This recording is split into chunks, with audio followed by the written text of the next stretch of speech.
Hi hello. അപ്പോൾ ഇന്ന് ഞങ്ങൾ ചെങ്ങന്നൂർ ശ്രീ മഹാദേവ ക്ഷേത്രത്തിലേക്ക് പോവുകയാണ്. ഫോട്ടോ കൊടുക്കണമെന്ന് എനിക്കുണ്ട്, പക്ഷേ പറ്റുമില്ലെന്ന് എനിക്കറിയത്തില്ല.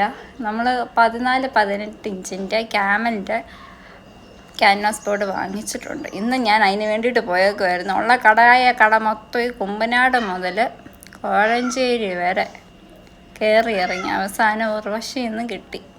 അപ്പം ഞങ്ങൾ ചെങ്ങന്നൂർ അമ്പലത്തിൽ പോകാൻ പോവാണ്. എൻ്റെ ഗോൾഡിൻ്റെ കാര്യമൊക്കെ ഓരോരുത്തർ ചോദിച്ചല്ലോ. ആവശ്യമില്ലാത്ത കമൻട്രി അടിച്ചുകൊണ്ട് മാത്രം ഞാൻ എടുത്തിട്ടാണ്, അല്ലെങ്കിൽ എനിക്ക് അവളെപ്പോലെ എടുത്ത് കാണിക്കേണ്ട യാതൊരു കാര്യവുമില്ല. അപ്പം അവിടെ അമ്പലത്തിൽ പോയിട്ട് ഭഗവാനെ കണ്ട് എല്ലാ കാര്യങ്ങളും ഒന്ന് പറയണം. പറഞ്ഞിട്ട് നമുക്ക് വീണ്ടും കാണാം. ടാറ്റാ.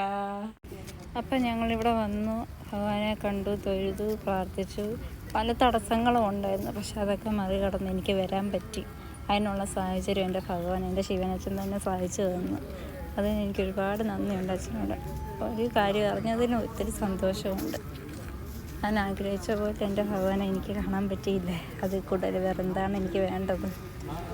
ഇത് നമ്മുടെ ശ്രീകാവിൻ്റെ ഉള്ളിലേക്ക് വരുന്ന ഇതാണ്, മെയിൻ ഇതാണ്.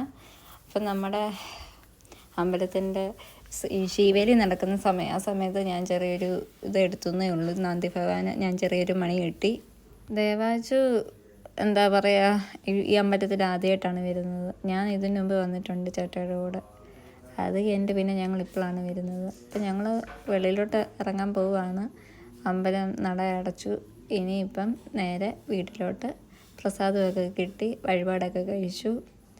എന്തായാലും ഞാൻ ഉദ്ദേശിച്ച കാര്യം നടക്കുമെന്നാണ് എനിക്ക് തോന്നുന്നത്.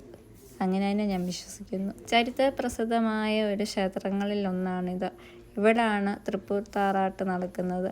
ഇവിടുത്തെ ദേവിക്ക് പീരീഡ്സ് വരുന്നതായിട്ടാണ് ഐതിഹ്യം പറയുന്നത്.